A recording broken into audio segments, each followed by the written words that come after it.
What's going on, everybody? Welcome to the FreeSpace Now podcast. I'm your host, John Willis.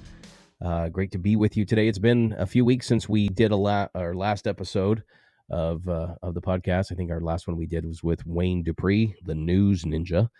Lots been going on. Lots been going on with FreeSpace itself, as well as a lot of crazy things going on in the world. I'm sure you've been following the news today with the train station massacre in Kramatorsk, Ukraine, with the big missile that killed, I believe it was over 30 people. 30 civilians were killed in that train station, and I watched some of the footage today, and it's horrible. I mean, it's absolutely horrible what is going on over there in Eastern Europe between those two countries, and we pray for everyone over there and pray that this thing ends as soon as possible because it is 100% unnecessary. So I mentioned there's a lot of stuff going on with the company right now. I want to give you all an update of where things are at. We are currently in process of launching FreeSpace 2.0. That is going to be coming out in a little over a month. So we're looking at middle of May, maybe end of May, but it's going to be a completely new platform. It has a lot of amazing new features, completely new layout, stuff that you will not see on any other alternative social media platform.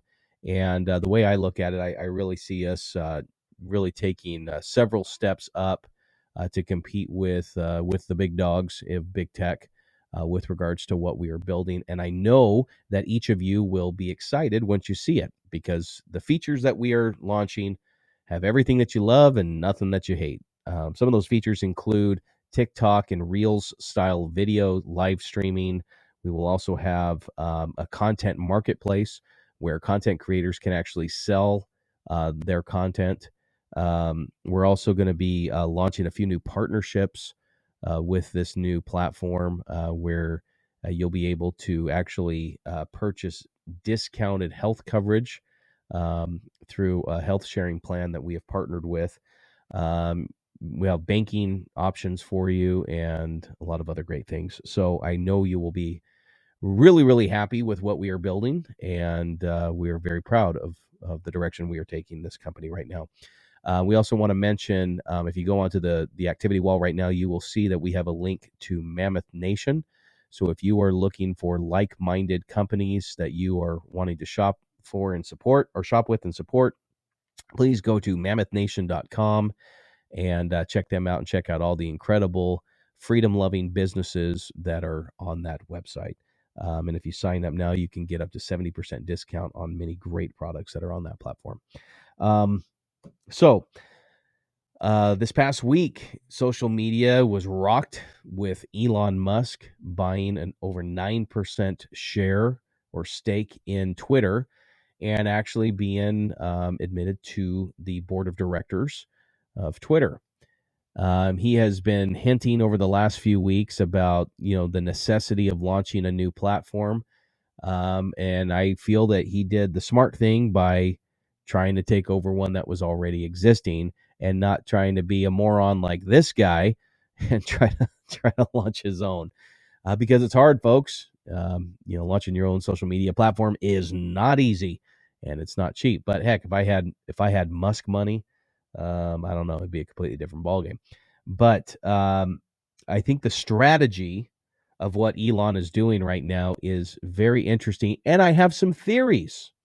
And these theories really involve Donald Trump more than anything. Hear me out. Okay, so I'm gonna unpack this all for you, but I think I'm onto something here. I don't know if they're colluding with another one with another between Trump and Elon, but I truly believe that there's something going on here that will forever change how social media is done and how it will proceed in the future. So first off, I believe that Elon Musk's new position on the board, as well as him being now the largest owner of shares in Twitter, will be the end of Truth Social. Okay? Truth Social is a Twitter alternative. And the whole reason why President Trump and his team over at TMTG launched that platform was to give Trump his voice back. Here's the problem. It's been live for 2 months, and who hasn't posted on it? President Trump. And because of that, Truth Social has been severely suffering from a C-suite executive standpoint. They've been losing executives. Their active user rate, their activity rate on the app as in total has dropped 93% since their launch. And the wait list grows and grows and grows. People are frustrated that they haven't been able to get on the app yet because Truth does not have their servers in place where they can properly scale to allow a vast amount of users onto the platform. Okay. So the reason why that's the case is because of cancel culture. President Trump has had to uh, build his own server farm.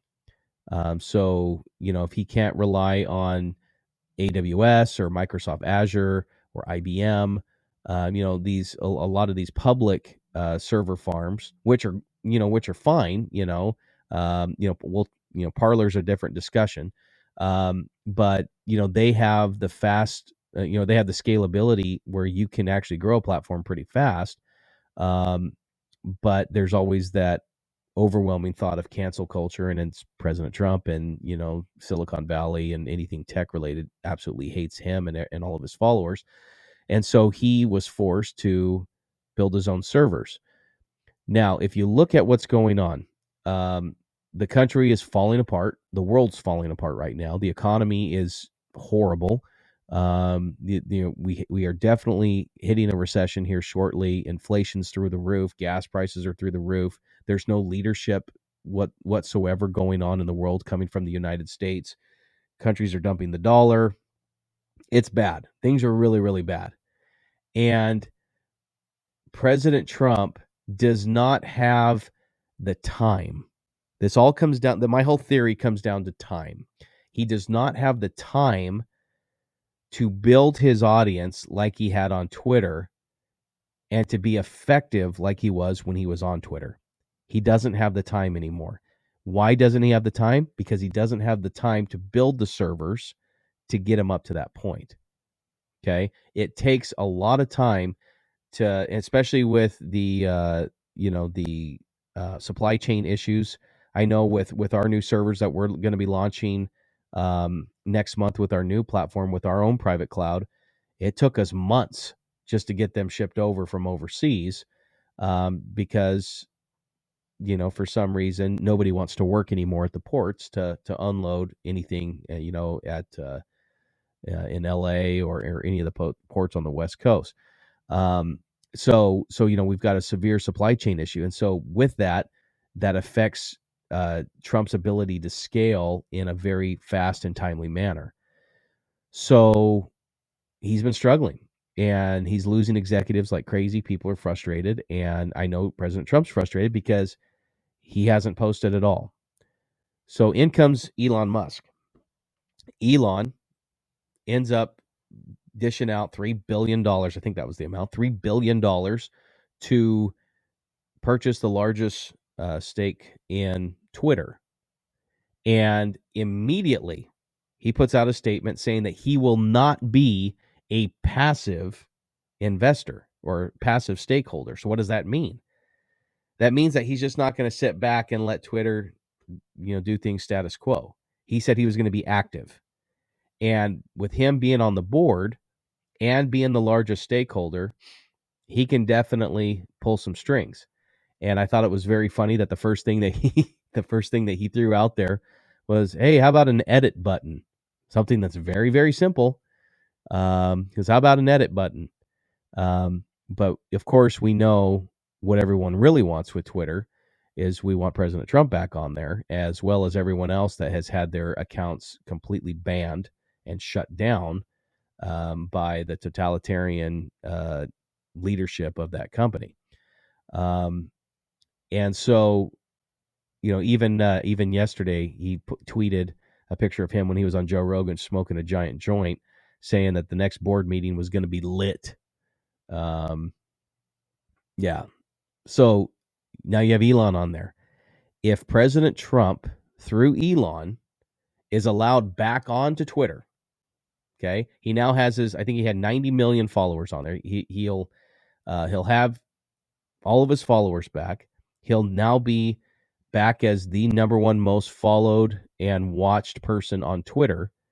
And with Elon there almost as a protector to stop the shadow banning and the censorship, at least that's our hope, Trump will be able to regain his voice as well as a lot of the power that he lost when he was silenced by Silicon Valley. So, and that can happen like that. As soon as Trump's back on Twitter, True Social's dead. He doesn't need it anymore. And that's only if Elon comes in and, as part of being the board, changes the way that they do their business with regards to shadow banning, censorship, deplatforming, all that stuff. He can literally save Trump hundreds of millions of dollars with a snap of a finger and a push of a button by putting him back on to Twitter. And that means that, in my opinion, True Social is dead. True Social is already struggling, and it would make a lot more sense for that to be the case, for him just to be back on a Twitter. And going back to time, he now has all of his followers back, and now he can get back to what he does best, stirring stuff up, but also getting things prepared for the midterm elections to try to help the Republicans regain control of the House and the Senate, so we can have some checks and balances back in this country. You can have the Republicans really start investigating what's been going on with Hunter Biden, with Jim Biden, Joe's brother, and all the business dealings that they had with the Chinese and the Ukrainians, all the money laundering with Burisma. That can finally start to happen, and we can hopefully start seeing some heads roll. That's been one of my biggest problems with politics, is nobody is ever held accountable for anything, especially on the left. They have a privilege where it's basically a two-tiered justice system, where if you are a Democrat, you are allowed to do whatever you want. If you are conservative or Republican, you are public enemy number one. And that's a real problem. I mean, that's the same type of mindset that we saw back in Germany in the 1930s, where if you weren't a part of the Nazi party, you were the enemy and you were treated as such.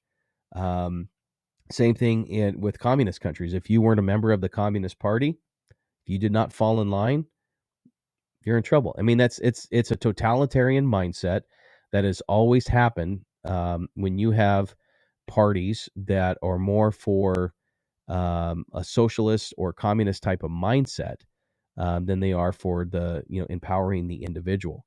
And the Democrat Party has always been like that.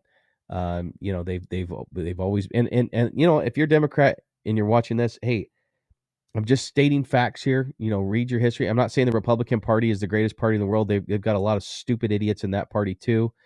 They do a lot of stupid things. In fact, in my opinion, the Republican Party and the Democrat Party are more aligned with each other and do more things in unison than they do apart. So both parties need to be kicked in the butt. But particularly when it comes to history, the Democrat Party has a very, very bad history. They were always the party of slavery. They were the party of Jim Crow, of creating the Klan, the party of segregation. They voted 100% against the Civil Rights Act of 1866. They voted against the 13th and 14th Amendment. They voted down over 35 civil rights amendments in the 1950s and early 60s. They filibustered the Civil Rights Act of 1964.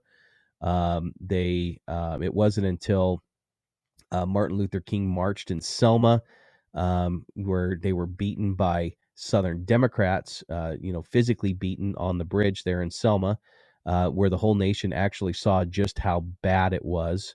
And that's what forced Lyndon Johnson to pass the Voting Rights Act in 1968.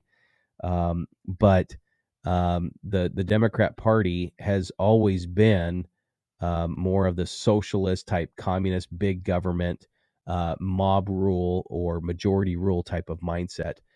They have never really been one that has really focused on what type of government we actually have here we have here in our country with as a constitutional republic, where they are bound by the Constitution. They have always kind of viewed things where if you have the majority, you make the rules, and that is more of a democracy, like Democrat mindset, um, or mob rule type of mindset than how our country was actually founded and what our system of government actually is.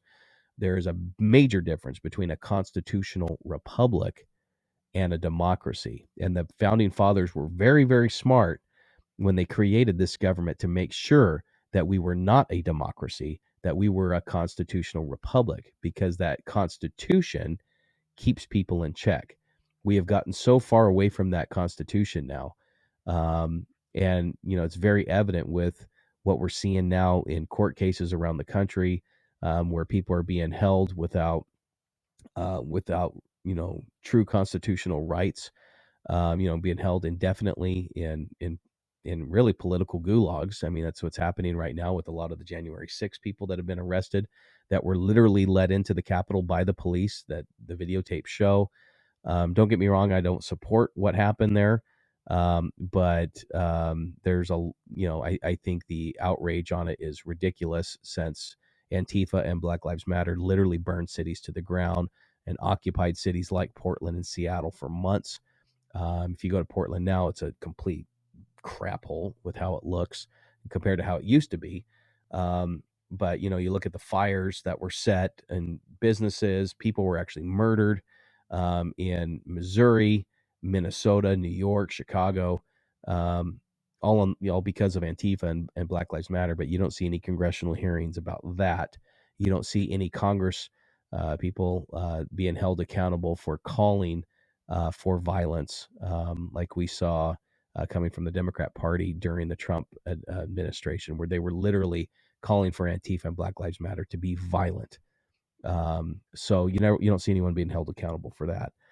Um, so, anyways, I digress. I mean, what I see happening with this country right now is I see two things happening. I see, number one, I see the United States literally destroying itself right now.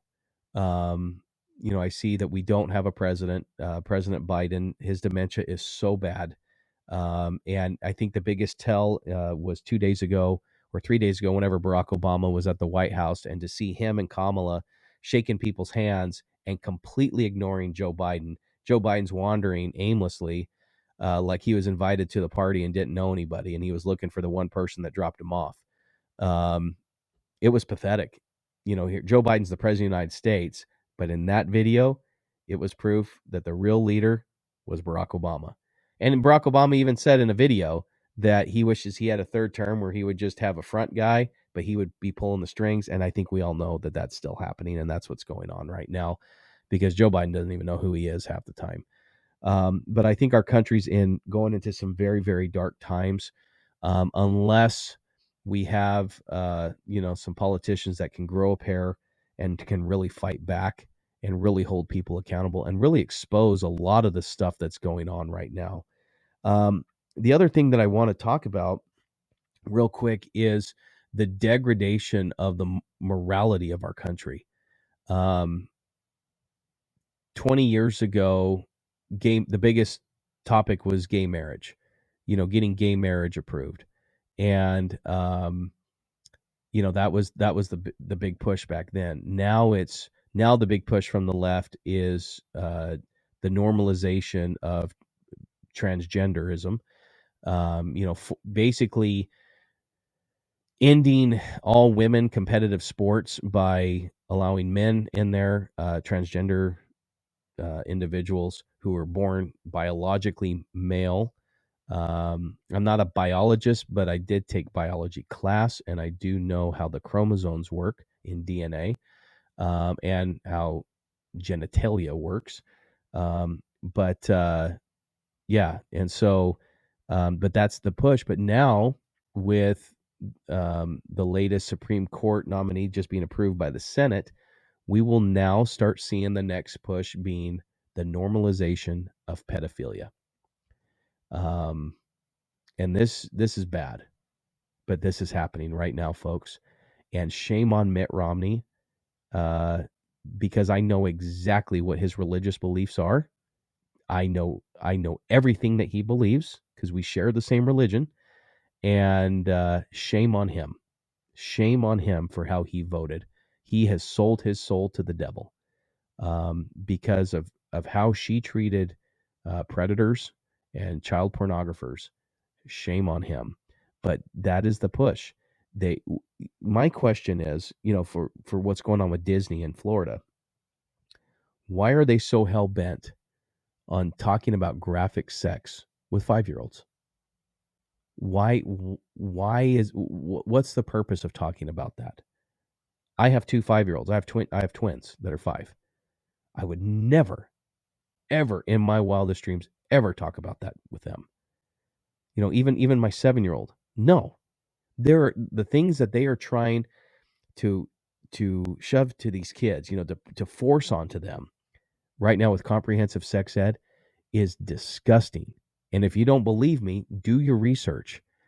And it is horrible. And the way that they twist it with the whole "don't say gay," they obviously never read the bill.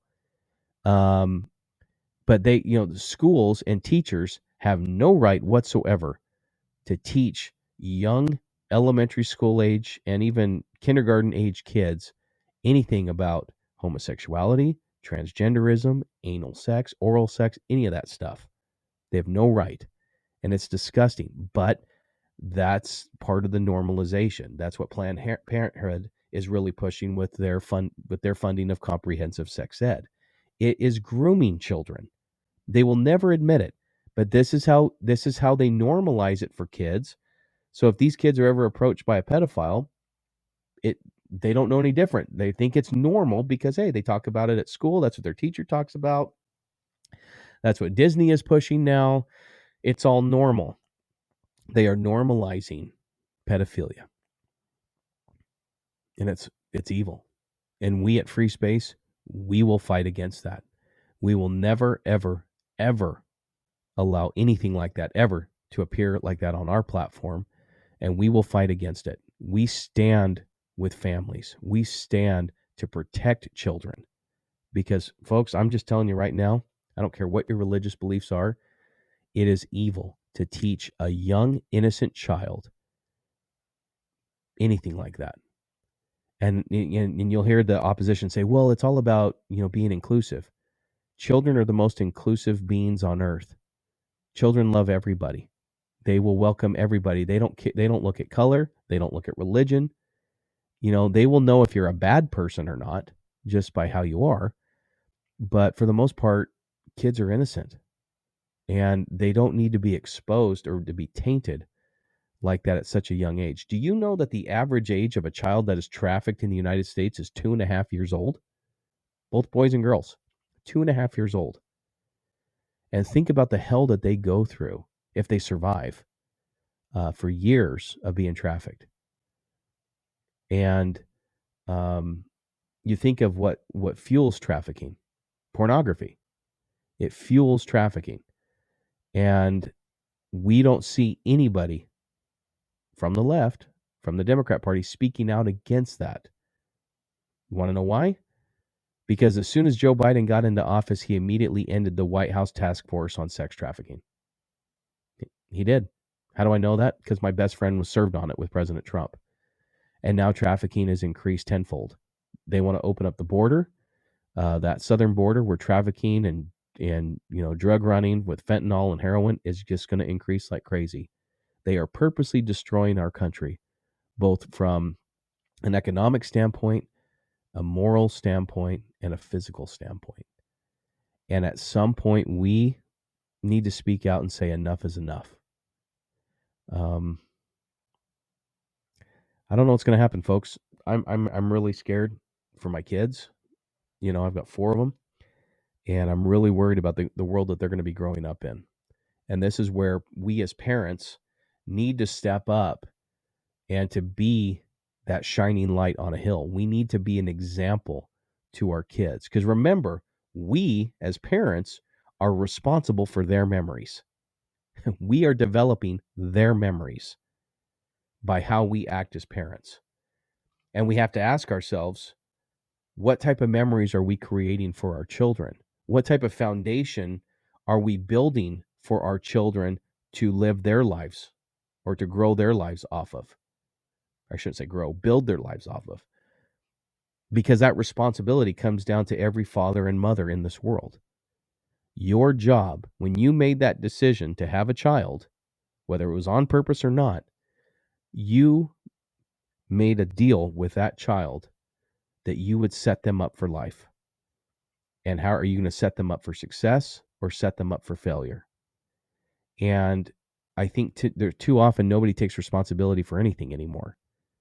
And a lot of the problems that we are seeing in the world today with the younger generation is parents, they don't care anymore. They would rather just let the kids be on a device, game all day long, play Minecraft or Fortnite or any of these games and just zone out.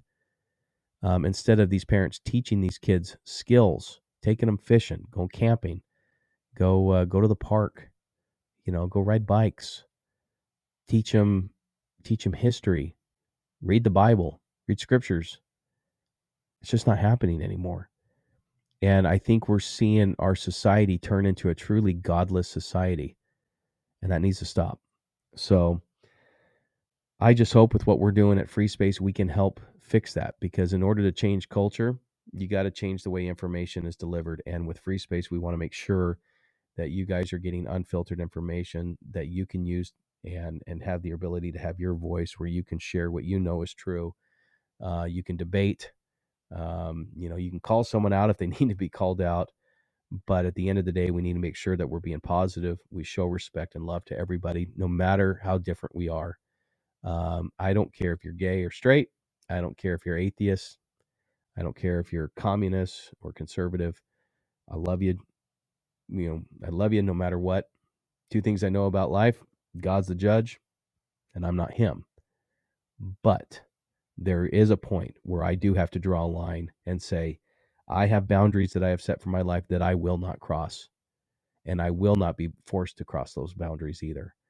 And I think we all need to start living a more boundary centered life as a people, folks. And I think if we do that, maybe we can actually save this great earth from itself and from the pride that's taking over. So, anyways, sorry to get so doom and gloom today, folks. And today is Friday. I hope you have a great rest of your day and great weekend. Catch me tomorrow on Newsmax at 2:50 Eastern. I will be appearing on there talking about the mistrust of big tech. And so I hope you catch me on there. And then also make sure you're telling all your family and friends about FreeSpace. We aren't going anywhere. We got a lot of great things happening, a lot of great partnerships that are coming out here in the next few months. We are the true Facebook and Instagram alternative, and soon to be, we will no longer be known as an alternative. We will be known as the next thing. So hope you have a great weekend, folks, and stay tuned for more. Have a good one. Take care.